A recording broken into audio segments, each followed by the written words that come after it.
poor waste management. And yes, the affordable prices that once brought all the expats in have really skyrocketed. Now you might be thinking you must be just cherry picking shots. We've got condos or townhouses being built there.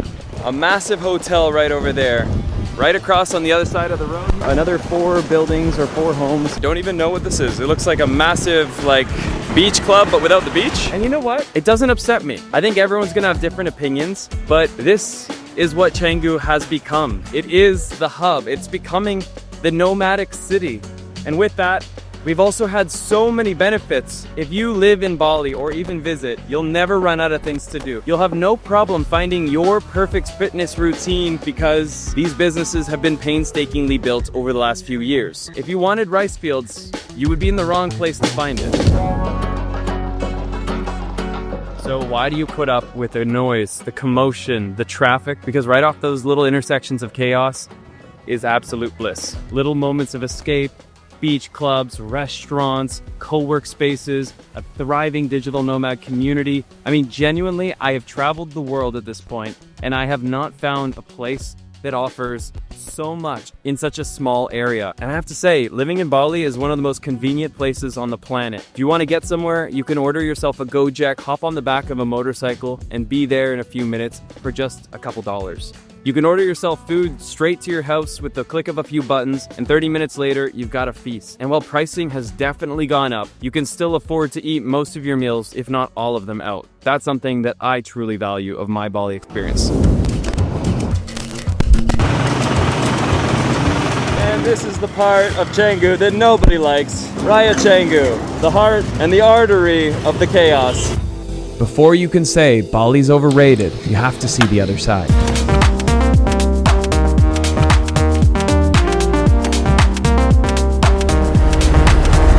Have you ever searched your own name online and been shocked to see that your email's there, your phone number, maybe even your address? 𝗦𝗧𝗕𝗦𝗖𝗥𝗡𝗢 is today's video sponsor, and they are the service that I've been using to get my personal information removed from the internet, and that gives you the peace of mind of knowing your grandma's not getting a call asking for money for a plane ticket pretending to be you. Today, there are massive data brokers, and their entire business model is scraping to find as much information as they can on you and on me. And then they sell it to other companies, and that's why you're getting hit with spam, you're getting phone calls you shouldn't be getting, and it gets even worse. In today's day and age, we can now even have our family members getting taken advantage of with our information. And don't even get me started where it's headed now with AI. Your personal information belongs to you. And the best way to fix that is to use 𝗦𝗦𝗕𝗏. So take your personal data back. Use the link down below with the code word LeBlanc, and you'll save 60% on an annual plan. All right, back to it.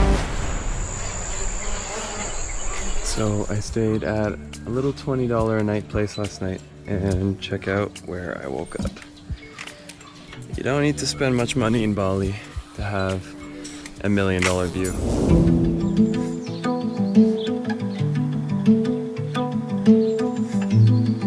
This is absolutely underrated. I am shocked that even myself, having been on this island for as much time as I have never been and truly experienced 𝗧𝗨𝗥𝗡𝗢𝗦. I mean, come on. It is a visual trip. I mean, literally a dream. And this was right off the backside of a $25 a night place. And here you are complaining. Oh, it's gotten so expensive. No, it has gotten expensive. But I think the biggest problem is that people expect things to stay the same. If you stayed the same for 10 years, I'd be worried for you. People want to have the same coffee shop, the same rice field view, the same experience, but because it was so special, others told their friends told their friends, and next thing you know, it's not that little tiny spot anymore. It is a changing island.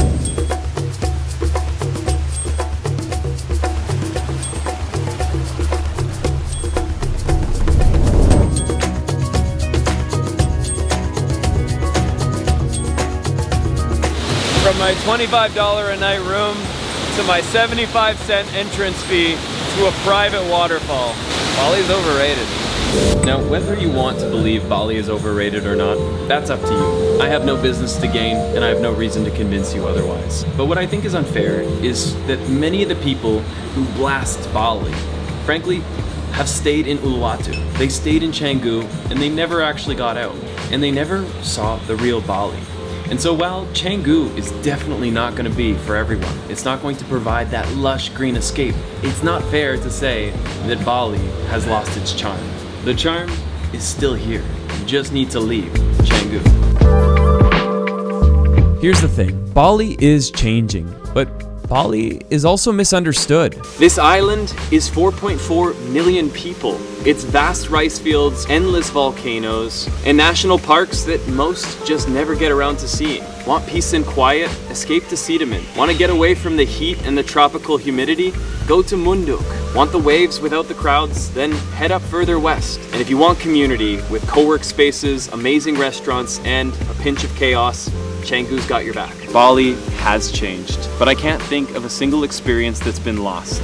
It just might not be where you first found it. And while it's easy to jump on the bandwagon and trash everything that is new, that is development, I can't speak more highly of some of the incredible things that have been brought to this island. All of this energy and all of this excitement around this island has made for a place where there's something to do every single day of the week. You can either join in with the energy and the crowd, hide away and get work done, or you can even escape to the serene sides and just be in a true state of relaxation. Bali will never be the same. These changes might mean it's no longer the Bali for you. So what comes next and where do we go? I've asked myself this question many times. Is it Thailand? I mean, look, it's tropical, it's beautiful, but it just doesn't feel like home the way this does. Then there's Cape Town, the most beautiful city I've ever seen, but with the safety problems, I just don't know if I could truly settle there. And then you've got Dubai, no doubt, a great place to meet other entrepreneurs and to build. But can you get on a scooter and ride 10 minutes and have 10 different coffee shops to choose from? And the answer is no, and that's something I really value. The truth is, 100 countries down, and I have not found another Bali. I've not found another replacement. I don't know where I would go if not for Bali. Yes, it has growing pains, and yes, there could be a better job done on managing some of these problems. But if not for Bali, I don't know where I'd go.